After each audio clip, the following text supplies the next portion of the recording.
This episode of The Capsule in Conversation is brought to you by Harrogate Springwater. Famous for its waters since 1571, Harrogate is Britain's premium natural source water.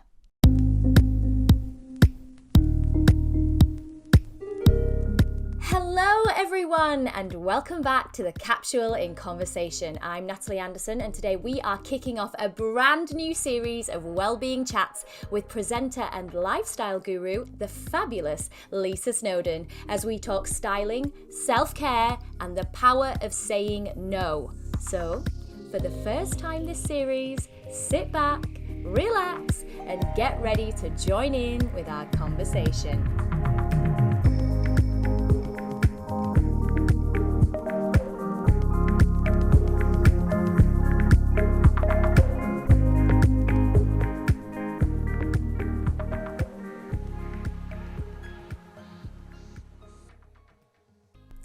Hello all, how are you? We have missed you this summer, but we are ready to snuggle down and kick off September with a huge dose of self-care and well-being, taking you through the magical autumn nights into the cooler winter months.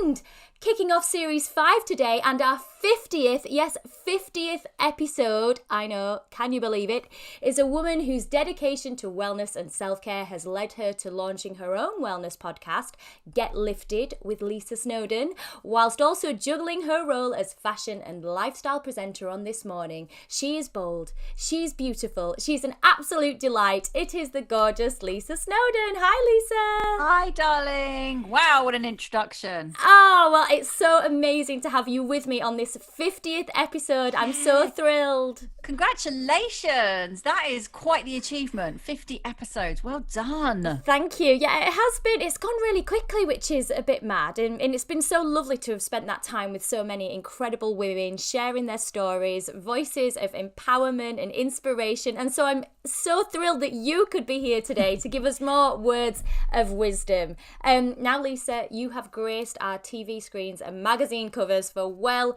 over 20 years with your roles as a hugely successful model and presenter, but more recently you've become somewhat of a leader in the wellness space too with your no-nonsense attitude to well-being. I mean, you've really kind of taken hold with this and no holds barred at all with your attitude towards aging, hormones. What made you become more vocal about these things? Do you know what? I don't really know. I think it just felt right. It was just a kind of just being as authentic as I possibly could and just realizing that there's strength in sharing stories and information and experiences. And I think perhaps it's Instagram for sure. You know, I've got a really lovely kind of little tribe, little community, and it's like we're all similar ages and we're all kind of going through the same stuff. So it just felt right just to be very honest and raw and real. And so it's just kind of I've just kept going with it really. Just every time something's going on, I'm like, this has happened now. And you know what? It's, I just feel like in a world where initially Instagram was all about the kind of perfect image and this sort of edited version of your life, I thought in amongst all of that, it's just really refreshing to have some realness and some unretouched life, just real life, real shit that goes on rather than this all glossy existence. It's just not real, so, and I think that it resonates with me when I see people that are doing that, and so I just wanted to do the same thing really. And honestly, it's so amazing what you do as well, because like I say, you do, because you do have the beautiful pictures where you've been working on This Morning, you've got amazing clothes on and you look stunning, but then equally you'll give a no nonsense, like I said, kind of chat where you've literally got, you'd say a puffy face, and I'm like, oh my God, she looks amazing. And I do think I completely agree with you that turning the platform on its head has been really useful for so many people to kind of, you can exist, the glossy image can exist, but you need to see what's underneath it as well. We need to see behind those filters. And I do find you so inspiring in the sense of all the different things that you tackle. I mean, as you'd said then, the people that follow you, they tend to be of a similar age. I mean, I'm just a bit younger than you, but when I look at what you're doing, I find it so inspiring, because I want to know, like, what you're teaching me is the future. And I'm so, I bang on about it all the time on this podcast about, I want to know what's coming next. And by people being like you, being so open about the things that they're going through and the experiences, it makes people like me way less afraid and actually quite, excited for the next step. You will be going into your 50s next year. And how do you feel about that? Do you feel liberated? Do you feel excited about that? I really do, actually. I think, I get asked it a lot, obviously, because that's like, oh, 50's looming. Oh, how are you going to feel? And actually, I just feel very, like, I do feel liberated. I feel empowered. I feel really grateful for the lovely people that I have in my life. I feel really thankful for my health, all of those things. I think when you're younger, you sort of see, 40, 50 is this like huge, oh my God, that's half, but actually it's great because you get to this place of self-acceptance. You get to a place of like, you just feel wiser. You feel more, complete. I feel more complete as a person. Like, I've dealt with loads of different things. It's taken me to where I am now. And I just feel proud of where I've come from. And I feel happy at the age that I'm at. I'm not worried about it. I'm really not. I mean, as long as I still can feel strong and healthy, and I can get out of bed and do the things I want to do, my brain's still working, all of those little things that you just, when you're younger, you just don't think about those things. It's just all the externals. It's like, oh my God, what am I going to do with my hair today? Or what about this extra line? And all these little silly, really superficial things. So I feel that, I feel good. I feel really good. I mean, Lord knows what I'm going to do for my birthday. So I feel like I need to have some sort of celebration. And everybody asks me, what are you doing? But it's like really hard to make plans, even for in a week's time, let alone next year. But yeah, no, I feel good. I had that just recently because I'm turning 40, and I had the same thing with everybody going, what are you doing for your 40th? What are you doing? How do you feel? And all this stuff. And it's the same. I think all those milestones do, we all get asked it, don't we, at different times and different stages. And I kind of like the same as you, really. I feel a bit, oh, it's just the same. I just feel the same, actually. I don't feel any kind of difference, or I'm not kind of scared. The one thing that I do feel is very similar, is way more confident in myself and way more self-accepting. And I did decide very recently to just go, right, I'm going to have a party. I wasn't planning on it. I just kind of thought, with the whole pandemic, once we got an opportunity to do it, I was like, oh, I should really do something. But it hasn't been, as you said then, that whole, oh my God, what am I going to do? I haven't felt the dread. I've more so felt excitement, really, that I'm able to enter a new phase in my life, which I think the self-acceptance thing, it takes a while though, doesn't it, to get to that point. It does take some time. Absolutely. And it's not always smooth sailing. It's not every day that you feel like this, it's like, especially with hormones and things that come into play, it's like a bit of a moving target. So there's some days where you definitely don't feel super strong, or I don't feel super strong mentally, but I know the things I need to do in order to kind of shift that mood, whether it be exercise, or taking myself off for a walk somewhere, or getting out in nature, or doing those kind of things that I know bring me back to feeling my best self, kind of taking me out of my head and kind of just refocusing on what's important. And as I said, at the beginning, your journey with Instagram and being so open has led you to launching your own wellness podcast, Get Lifted with Lisa Snowdon. And I love the format of your podcast as well, because it's not like a one-on-one. There's more people in it than that, and it's very detailed. And how have you found the whole podcasting experience?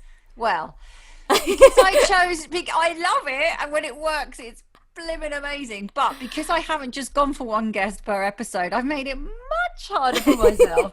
So there's a lot more editing required. And for my first series, I was just a bit like, whoa, but having said that, when it works, it's just magic for me. And I just wanted to have something different. I wanted to kind of dip into my sort of radio days and get my producer's head on and hat on, and just kind of get some great information from these hugely intelligent people. You know, I get to interview people who are way smarter than me and just bring all of their knowledge onto each episode, and just tackle different things. And so hopefully at the end of each episode, the listener has these great tools. They don't have to go and spend any money or buy any products. It's about knowing what you can do within the power of you, basically, to change how you feel. So whether it's like concentrating on your breath or focusing on your sleep, or, you know, Jedi mind tricks, things that we can kind of reverse those negative kind of thought patterns that are so kind of inbuilt within us over the years of kind of like bad habits and stuff.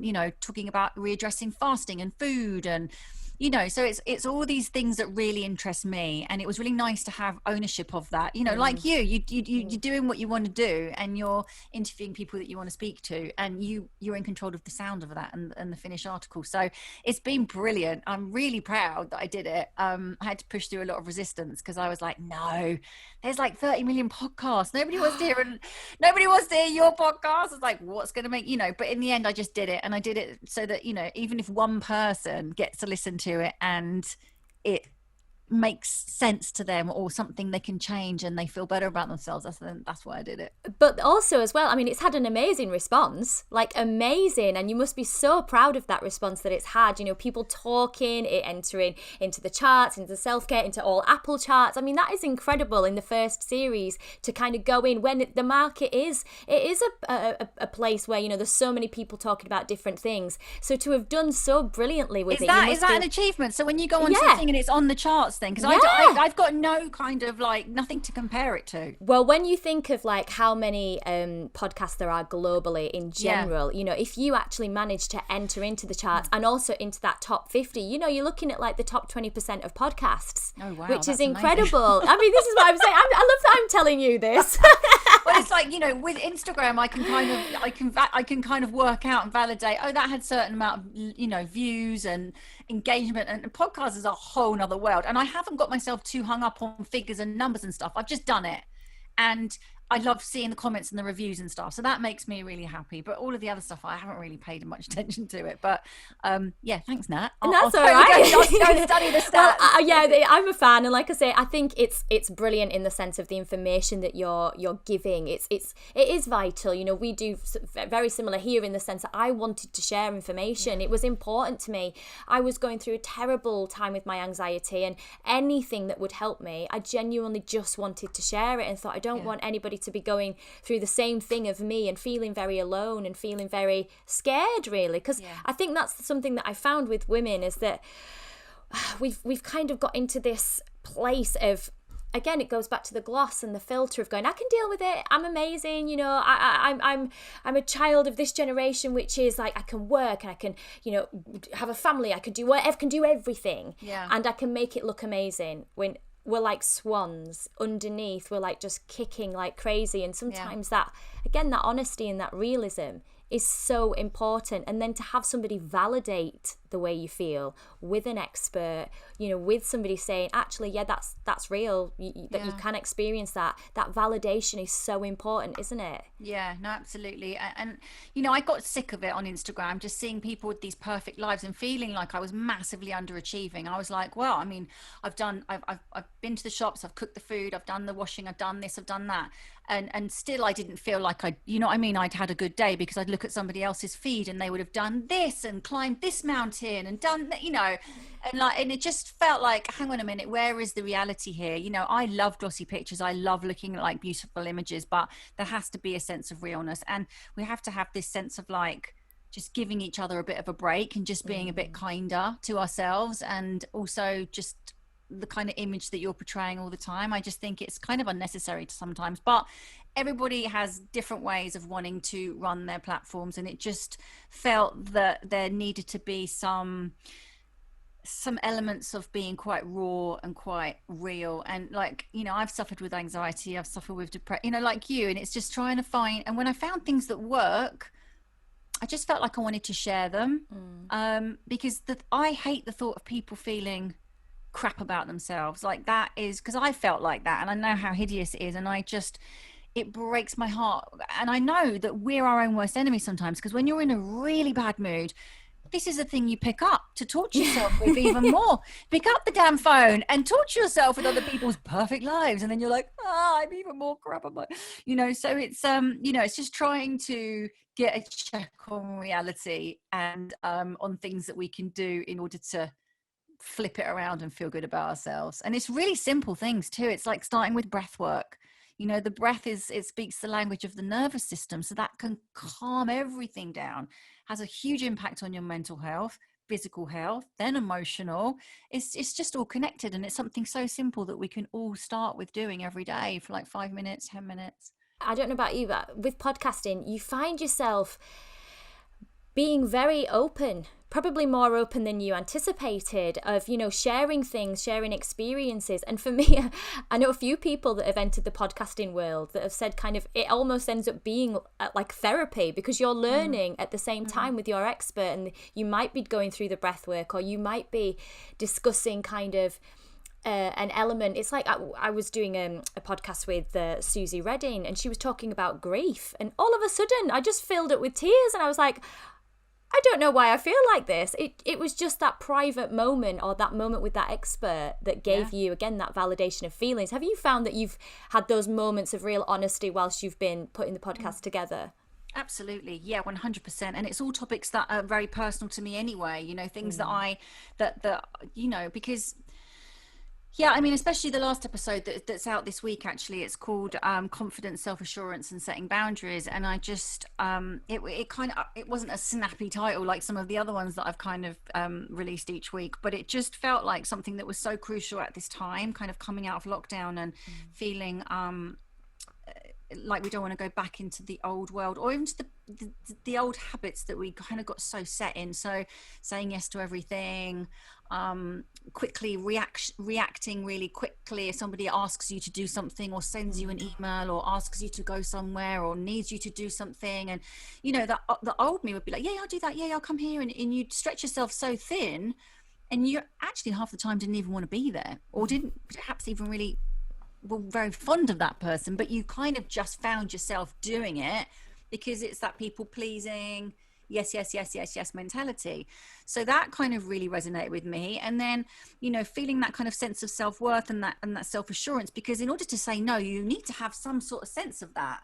But then that gets kind of skewed because you've kind of squashed that quite a lot over the years, and then confidence comes into place. It all feels like it's under the same umbrella. And this last episode particularly, I did get quite emotional because Tara was talking about I'd like to find out where some of these confidence issues comes from. This is Dr. Tara Swart, who's a neuroscientist, just going to throw that in. She's massively intelligent.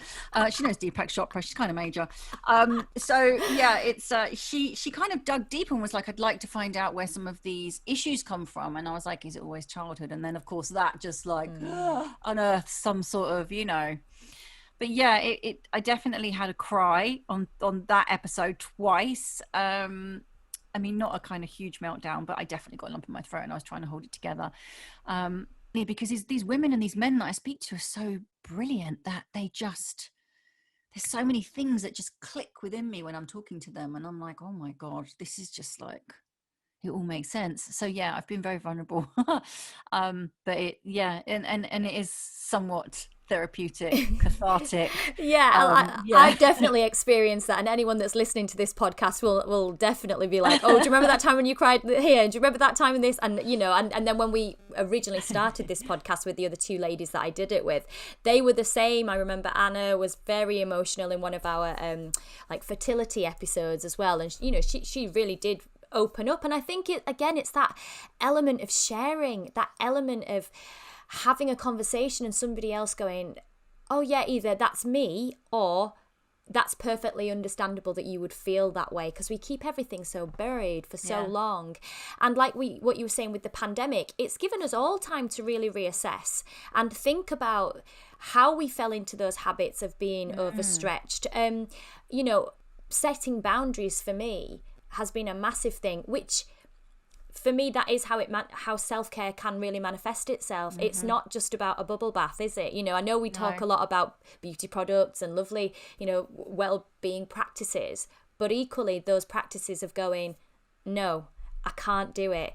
And as someone who has been self-employed for a very long time, that can be so hard to do, can't it? I mean, I don't know if it's the same for you. So hard, because you're like, oh my God, I'm going to lose out. Then they're going to hate me, and they're going to book me again. And it's like this awful, like, just this negative chatter in your head that you're just like, okay, can you just shut up a minute? Let me think. But yeah, absolutely. But that is the ultimate act of self-care and self-love, is that. And I speak to somebody else called Debbie Brown, who's an amazing woman. She says those tiny acts of betrayal to yourself, when you say yes when you really mean no, chips away at your soul. It chips away at you as a person. And then you're giving yourself away when you don't have anything more to give. And I think that's really powerful. And I think as women, we are just so, we want to please. We're people pleasers. It's just in our nature, whether it's your family, your children, your partner, your work colleagues. It's just we just want to give, and we want to help, and we want to please. But it gets to the point where we have to listen to ourselves and be like, does this serve me right now? Am I going to exhaust myself and burn out if I do all of these things? And I think that is what COVID has given us. This is what the pandemic has given us, that time last year to slow down, to stop, and to work out what we're capable of doing and what we want to do and give, so it's hugely important, that element of self-care. I think it's taking the power back, isn't it? Taking some control for yourself. I think that was the other thing, that with the pandemic, we were all thrown into absolute chaos, that any moment that we could personally control, or any element of our lives, really gave us a feeling of self-worth, I think, that actually, I can control my life if I choose to. I can actually say no. And that self-worth, as you said earlier, is so important to how we see ourselves, how we, feel about ourselves. If we feel proud of ourselves, then that radiates, doesn't it? Yeah, absolutely. It's hugely important. I mean, something else that I really wanted to talk to you about was you do these amazing chats on your Instagram, the Midweek Menopause Madness, and I love them. They're so brilliant. I just love them though, because I'm like, yes, this is amazing. Like, I'm not, where else would I get this information from? And it's so important to me. And something that I find really infuriating, and again, everyone on this podcast will be like, you talk about this all the time, but it's that when you are entering the menopause, all of a sudden you stop being sexy. And like, that is just so far from the truth. I mean, we've seen all summer Jennifer Lopez just looking incredible. And I mean, she's in her 50s. And then you've got women like yourself, and then women like Jenny Powell that are just so unbelievably sexy, attractive, gorgeous, charismatic. It's something that we really need to fight against, isn't it? That stigma. And I don't know where it comes from. Is it women? Is it men? Who puts that on women, do you think? I think it's society. I think it's like, we're no longer fertile, so we're no longer seen as attractive or sexual, because our baby making years are gone, and it's like, and that is that whole society putting you in that box. It's like, and it is, it's also you actually, when you are going into the menopause, you don't feel that sexy initially, especially if your hormones are all over the place and you haven't got a handle on it. You do feel completely out of sorts, mentally, physically. God forbid, whoever's listening to this, sometimes you the weight gain, the sleepless nights, the depression, the anxiety, all of the above. There's so many signs and symptoms that just make you feel wretched. So actually, you don't feel very sexual. You don't feel very sexy, and that's the hard part of those initial first stages. I am massively pro HRT, and that has changed my life. And I know not everybody can take it, and everybody wants to take it. Everybody can take it. If you've had breast cancer, there's certain cancers you can't take it, unfortunately. But it's just about having the power to make those educated decisions yourself. But it's a tricky one, and in Chinese medicine, they see it as your second spring. So they see that this new phase of your life is this beautiful new phase where you have, your children maybe have grown up, and you've got more time to yourself, and maybe you've broken up with your husband, you've got a new relationship. There's like all sorts of fun things that could happen. And or maybe you and your husband having more time together because your children have fled the nest, and you've got like the house to yourself, and you've got more time to go on holidays together. Well, if you're living in the UK, not so much because of the pandemic. We might. Yeah, Hold on, let's keep wishful thinking. Yes, I know. Yes, holiday's coming. So it's tricky. It is tricky, and I think initially for me, I always thought the menopause was something that happened to really older people, like way older. Like it wasn't going to be me in my kind of early to mid 40s. That was like 60, 70-year-olds. It wasn't somebody in her 40s. So there's a big conversation happening, which is amazing. So we're all much more aware of kind of those initial symptoms and signs, so we can kind of get on top of it immediately, because I kind of was toing and froing of like, what is this? Is this menopause? Is this perimenopause? I wasn't really sure. But now, there are definite things that you can be like, yeah, I need to go and get my bloods tested, or I want to get on some sort of medication. And what would those things be then that you say are definite? What would we be looking at for that then? Yeah, so initially your periods being very erratic, either really light and not this sort of 28-day cycle, kind of bleeding more regularly or less regularly, or really heavy periods. Like the first time for me was like really light periods, barely even anything, and then hugely heavy. It's called flooding, where you just literally like you put a Tampax in, and then within half an hour you've just leaked through everything. So that was a big sign. And pain where you can't get out of bed, just really debilitating pain. Then anxiety, depression, weight gain, just issues with your confidence, even more so, like really second doubting, that you're able to do the job that you're in, brain fog, searching for words. There's flushes, there's night sweats, there's your pelvic floor starting to go. That's the lack of estrogen that is in the cradle. Estrogen is everywhere. Skin changes, dryness of your skin, big kind of angry pimples around your jaw, like big sore ones. A little bit further down the line, there's more things like bladder infections, and they call it vaginal atrophy. So painful sex, where the estrogen's gone, and so it's very dry down there. Oh my God, there's just a whole plethora of like really wonderful symptoms, but it's like there's about 30 different symptoms, and everybody's really different.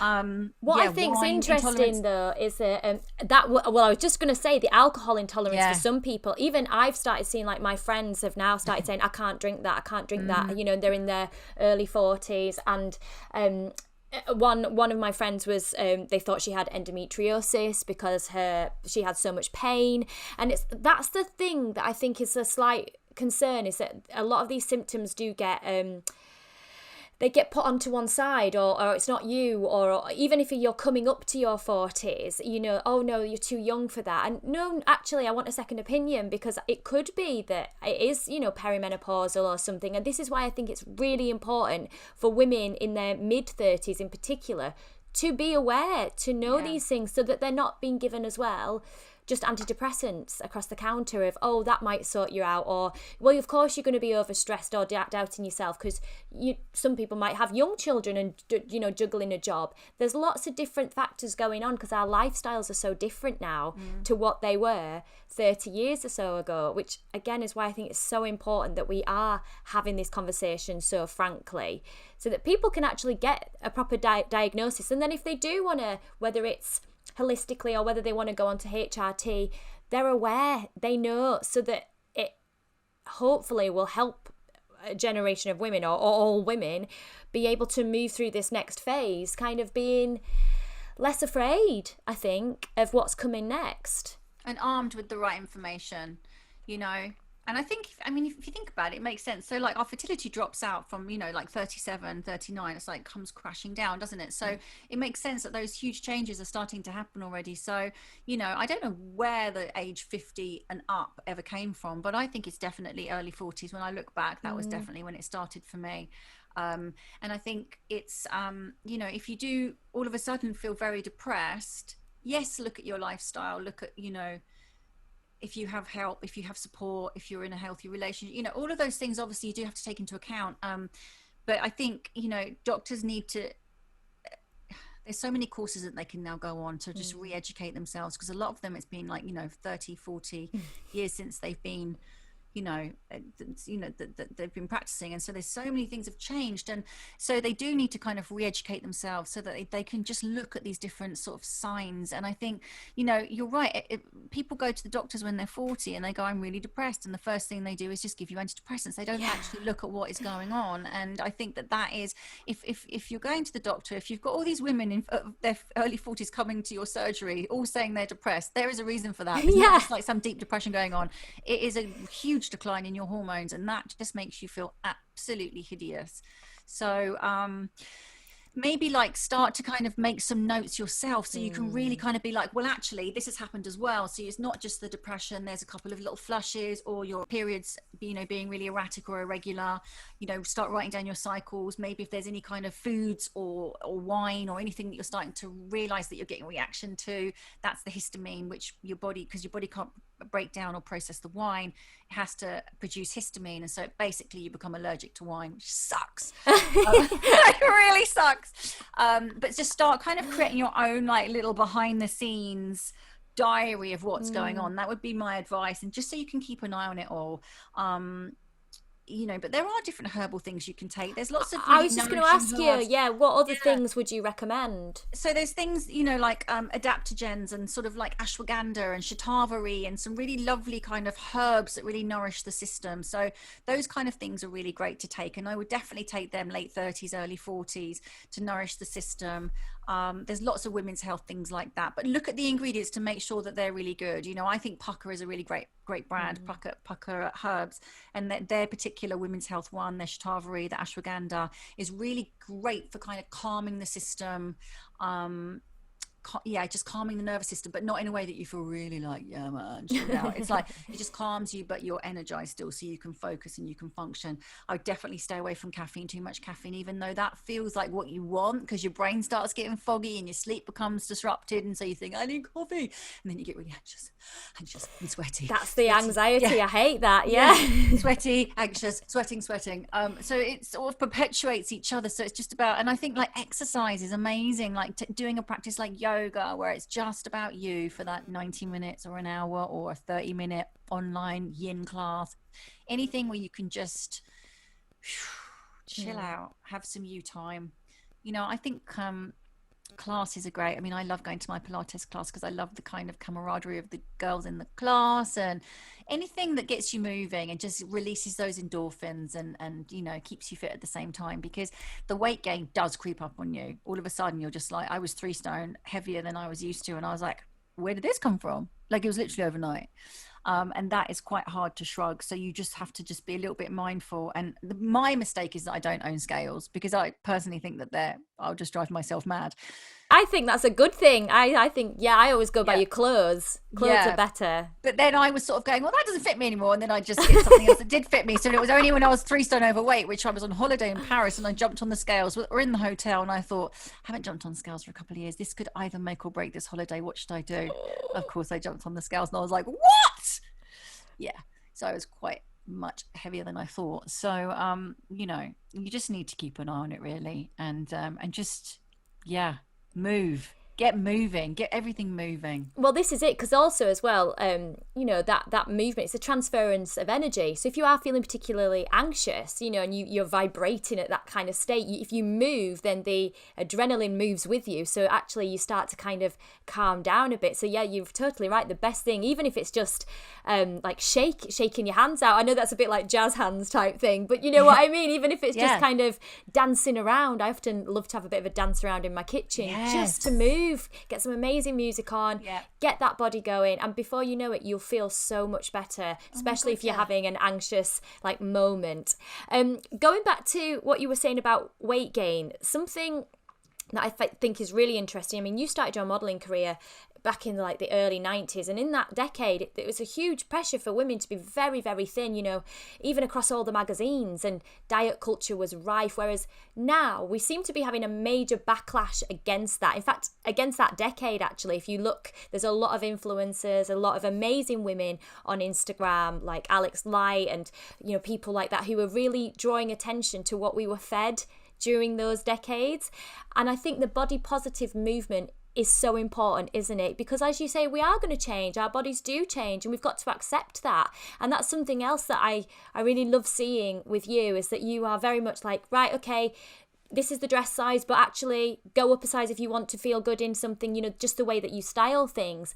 Yeah. Would you say that having that approach to fashion and to styling has really helped you kind of with your own, the way that you see yourself? Yeah, absolutely. I feel like as women, we get so hung up on sizes, and like, you know, different shops, you got to bear in mind, all different brands, they are sized very differently. So you might be a size 10 here, or a size 16, or a size 12 there. Do not worry about what size you are, and don't walk out of the shop if you're like, I'm not buying a size 16, I'm not buying a size 12. Just buy what fits you, and if it bothers you that much, just cut the tag out. You know, it's about how it looks on you. So I wear a whole range of different sizes from all different brands, and I, you know, my shorts, I've said it before on this morning, size up 2 sizes. You know, then I like to have them a bit baggier, I don't want it to dig in.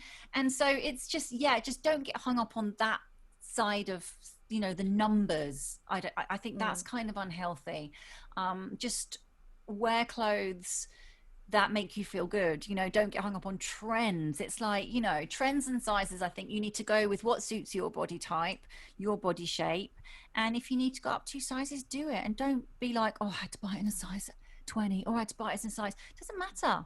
You don't have to tell everybody. You know, it's just, honestly, brands are all over the place with their sizing. So please don't get hung up on that. It's so silly. And you know, it makes, you know, I've been that person in a changing room, tiny changing room, terrible lights, you try to squeeze into something and you're like, excuse me, can you get me a bigger size? And you know, I always go, oh, I've underestimated again, you know, like you always feel like it's a big apology, but you're like, I'm like, can you bring me an extra large? And if you've got an XX large, bring that too, you know, just bring it, because if it's gonna work, then I'm gonna like how it looks on me, and I'm not gonna worry about the size. Well, that's the thing though, is I think that we're more able to do that now, but I don't feel like we were like a few years back, a good few years back. I think, maybe that's a magazine thing, because you would have felt ridiculed almost. You know, they used to have it in the size whatever on the thing, and the this and the that. And personally, I find now, looking back, a really toxic time for a lot of women that I think struggled a lot. And getting over that mentality, even now, like I'll have conversations with my mum about, you know, health and fitness, and my husband's a personal trainer, and he'll say, oh, Deb, you need to eat like more carbs, and she's like, oh no, I'm not eating bread. And I'm like, no, eat the bread, mum, you know, or don't. She's like, I'm not eating the potatoes. I'm like, why? Like, you can, it's this feeding of a culture, I think, that has been so harmful to women. And I love the fact now that, again, by having podcasts, by Instagram, we're able to kind of shoo some of that off. It feels quite a liberating time at the minute. Would you agree? Yeah, absolutely hugely liberating.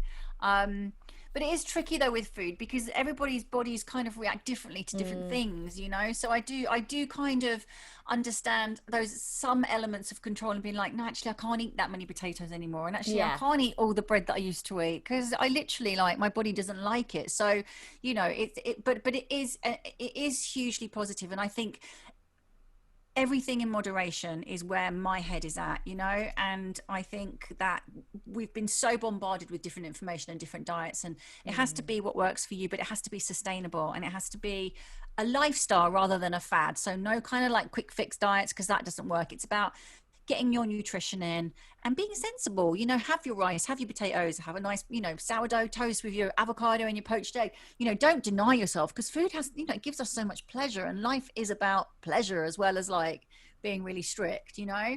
So it's all about moderation and balance, really, you know. I definitely agree with that. I think that balance for me is the key word in my life. Like, I try and always think of the yin and the yang, you know. You've got to have one. You can't have one without the other. You know, when they say you're burning the candle at both ends, you've got to think, you have to have balance. The whole life circle is kind of a balance in general. So for me, I always think, if you had a late night, have an early night, you know, just always try and keep those scales. If you had some amazing dinner that was gorgeous and you loved it, well, then just be a bit more sensible the next day. And then absolutely. It is more sustainable, isn't it? Yeah. It's about, like, you have your indulgence, you go out for a lovely dinner, you maybe have like a little few too many glasses of wine. The next day, you just know that you've got to, like, you know, maybe a bit more water today. I won't have as, you know, as many calories, but it's just, you know, I don't like being too strict with myself, because I think that when you do, then you start to kind of Oh, the more you're restricted with yourself, the more you kind of want to go off the You rails. want You know what I mean? it. You're like, I want chocolate. Give me the chocolate now. Yeah. So I'm like, you know what? I will just have a little square of chocolate. But I think, like I said, balance.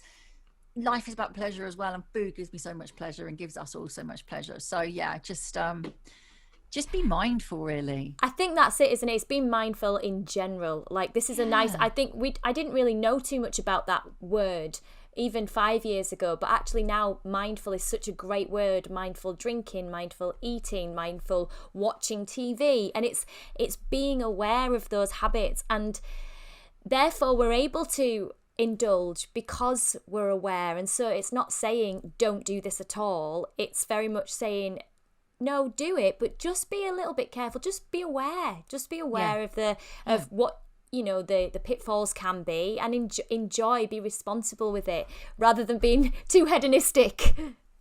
Yeah, and exactly. You can't. I mean, that's not sustainable, is it? I mean, it's like you were like on holiday. Do it. Do 2 weeks. That's what it's for. Just have a pina colada every day or several, and know that this is holiday and this isn't real life. And then to kind of just kind of knock it back a little bit, like rein it in a bit when you come back to real life. That real life, exactly. Yeah. So I mean, for you, like Lisa, what are your kind of go-tos for maintaining balance? For you, like what does it look like on a daily basis for how you manage to kind of keep your head in check, to feel good? What would your daily practice probably look like?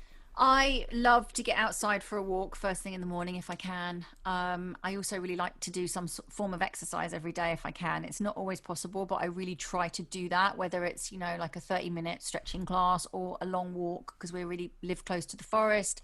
Ideally, I'd either go for a run or Pilates class. But exercise definitely helps me to keep my mind in check as well as my body. So it helps to boost my serotonin levels and release all those feel good endorphins. Like you said, put some music on, have a boogie. I've got to move. I've absolutely got to move. Lots of water throughout the day, like lots and lots. I've always got my recycled bottle with me, and it's always being filled up and drank throughout the day. Good nutrition is hugely important. 3 good meals a day. Sometimes I do an intermittent fast, but that even looks like 5 hours between each meal, so no snacking in between. And then sometimes an early meal the night before, and then don't eat until about 12 hours later, sometimes 16 hours. It varies. But yeah, just like good nutrition, good sleep, movement, laughter, love, loads of cuddles with George. Cold shower. I always finish my shower with a cold shower, cold rinse. You're brave. Yeah, I do. And even though those days where it's all like cold outside and you're under the lovely warm shower, and I'm like, I'm just gonna get out now, and I'm like, no, turn it cold. Go on, turn it cold. And I just feel like it's really good mentally for me to kind of push myself out of my comfort zone, because it's like, this is comfortable being under the warm shower, and I can just get out and just wrap myself up in a towel, or I can come out of my comfort zone. And I think it's just really good mentally to kind of have that kind of mental agility to push yourself. Oh, well, now you've mentioned comfort zone, I just need to ask you about that as well. It's like, because you are such a gutsy woman. I did a shoot with you, and you were like, yeah, I'm just going to go into the lake. We were in Windermere, and you're like, I'm just going to throw myself into the lake. And I was like, oh, is there any wetsuit or this? I mean, don't get me wrong, I like an open water swim and everything, but you were literally like, no, I'm ready. I'm gone. And you're very much gutsy like that, bold, brave. Do you think that, that is part of your makeup, that you kind of just feel, or do you feel you have to do it? I don't feel like I'm a ballsy, brave woman. Really? I think you are. I don't see myself as this like daredevil.